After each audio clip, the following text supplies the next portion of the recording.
en tête. J'avais rêvé que j'étais entraîneur d'une équipe de football féminine roumaine. Et je me suis dit, t'es vraiment à la masse, Steph. Mais comme j'aime bien analyser les choses, interpréter les rêves, je me suis posé quelques questions et j'ai réfléchi sur mon environnement. Évidemment, les rêves sont souvent des expressions de la vie actuelle, des désirs ou d'espoir. Je me souviens avoir parlé avec une jolie banquière roumaine qui venait de Timișoara. Et c'est vrai que j'ai été à Bucarest en baie. Mais pourquoi du football féminin, je vous pose la question, moi-même j'ai toujours pas de réponse. Peut-être parce que ce n'est pas aussi populaire que le foot masculin et que j'aime les défis. J'adore l'émission Impossible. Et puis je me suis rappelé des articles que j'écris pour le MAC de mon association Novella SSB, pas publicitaire je sais, et tout est devenu clair. Alors vous connaissez Timișoara? Oui. Oui, on est d'accord. Moi je savais que ce nom m'était familier, et le 9 novembre, je me suis rappelé. Les massacres, la chute de Ceausescu, le mur de Berlin, et je pensais à tous ces jeunes, ces moins de 20 ans. Je vous parle d'un temps que les moins de 20 ans ne peuvent pas connaître. Charles Aznavour. Et je me suis mis à pleurer. Oh, pas comme une madeleine, non. Mais les larmes étaient présentes. Et la tristesse montait en moi. Parce que c'était une époque pas assez lointaine. On nous a parlé de la Seconde Guerre mondiale, des Juifs, des camps de concentration, de la mort en masse.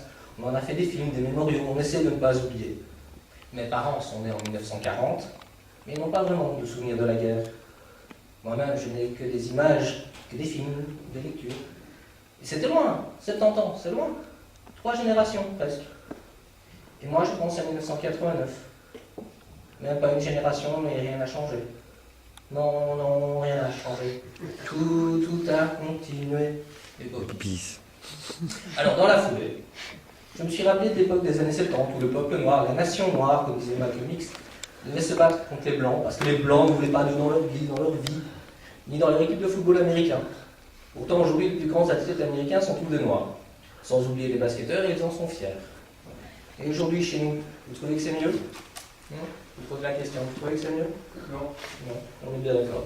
Moi, je pensais qu'il y a eu des améliorations, mais que les victimes ont changé de couleur, d'apparence.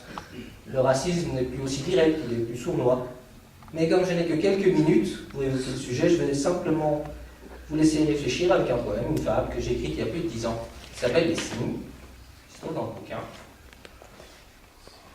Ça va aller. Les signes. De très bon matin, des cygnes conversent, avec maladresse de tout et de rien. Bien vite, les différences se marquèrent, les propos se firent houleux. De fait, ils s'empoignèrent. Le résultat du combat restait douteux. Le noir était rapide, le blanc était musclé, le jaune était rusé, le rouge était placide. Le combat s'arrêta sans vainqueur, chacun prétendant être le meilleur. Tous avaient d'excellentes raisons, mais aucune qui vaille qu'on lui prête attention. Le jaune tout sourire de dire « Nous sommes les plus nombreux dans ce lac ». Les blancs de répondre sans tact « Nous avons la force de vous faire partir ». Le noir d'affirmer bien fort « Nous avons gagné notre place en ces lieux ». Le rouge décida en son fort de voir et rester calme et silencieux. Mais le voyant intervenir, les autres l'interpellent, lui de prendre un scalpel et son sang de faire jaillir. « Regardez mon sang vermeil et faites-vous aussi autant. Vous verrez que finalement, au fond, on est tous pareils. » Bravo. Merci Stéphane. Alors, si vous m'autorisez encore 45 secondes, je suis venu pour soutenir Natacha et je voulais lui répondre. Donc ça s'appelle Au-delà du geste. Vous n'avez pas pensé en me voyant, personne n'y pensait vraiment, que les mots prononcés étaient un pamphlet, une forme élégante de coup de jarret.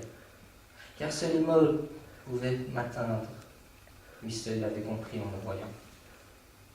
Qu'aucun de ces gestes ne pourrait éteindre l'amertume du manque de mouvement.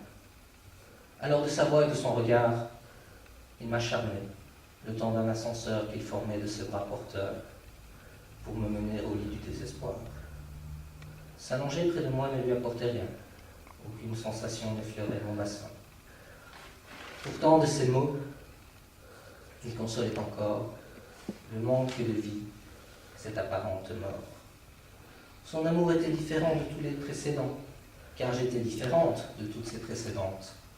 Il avait compris avant moi, bien avant, que m'aimer était une passion désarmante.